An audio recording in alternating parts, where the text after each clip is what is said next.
Ya, buat kalian yang mengalami gagal bayar di aplikasi Kas Cepat, di video kali ini kita akan review untuk aplikasi Kas Cepat ini. Tepatnya di sini yang akan saya bahas juga mengenai bunganya ya. Jadi hal ini bermanfaat buat kalian yang udah pinjam ataupun yang belum pinjam, agar bisa berpikir ulang sebelum melakukan pinjaman uang di aplikasi ini.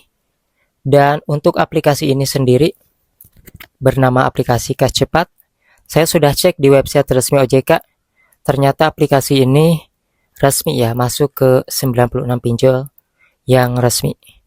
Nah, walaupun resmi, tentunya di sini banyak sekali dari teman-teman ya, yang mana melakukan pinjaman uang di aplikasi ini.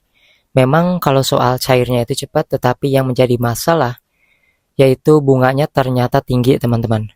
Ketika pinjam, bunganya tidak ketahuan tinggi. Tapi ternyata setelah pinjam pas ditagih, itu bunganya tinggi. Itulah mengapa banyak orang yang gagal di aplikasi ini ya, karena tidak transparan itu. Nah, sebelum kalian meminjam sebenarnya untuk lebih hati-hati, kalian bisa buka aplikasinya walaupun belum download. Kalian bisa cek di bagian deskripsi sini nih. Nah, di sini itu ada contoh produk-produk pinjaman yang diperlihatkan ke kalian. Yang mana produk pinjaman tersebut itu contohnya seperti bunganya ya. Bunganya, perkaliannya ya.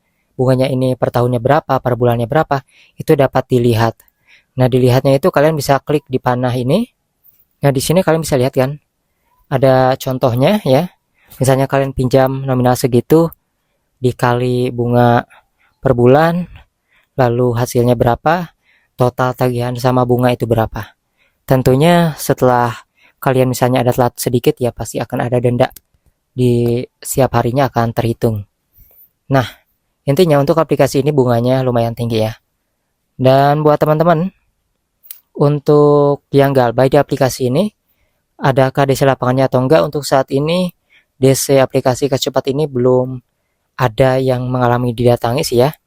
Hanya saja hanya lewat WA, telepon ataupun chat aja kayak gitu. Tapi kalau misalnya ada mungkin ke depannya, mungkin kalian ada yang mengalami didatangi DC Kas Cepat, silahkan aja tulis di kolom komentar untuk memberitahu juga buat teman-teman yang lain. Kalau misalnya saat ini belum, ternyata sudah ada kayak gitu ya. Nah, untuk aplikasi Kas Cepat sendiri memang resmi OJK ya, aman ya.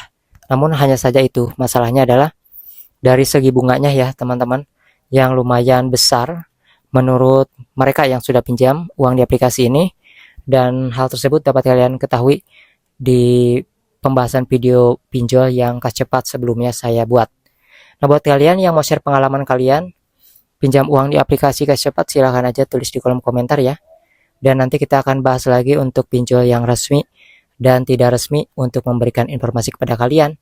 Mana sajakah pinjol-pinjol yang bunganya tinggi, yang ada DC-nya, yang enggak ada DC-nya, kemudian yang resmi dan yang tidak resmi. Tentunya buat kalian yang suka dengan video-video seperti ini, jangan lupa like, comment, and subscribe channel ini. Nanti kita akan bahas lagi untuk pinjol yang terbaru lainnya. Karena semakin update di tahun 2025 ini, aturan OJK pun selalu ada yang terbaru. Jadi kalian jangan sampai ketinggalan informasi.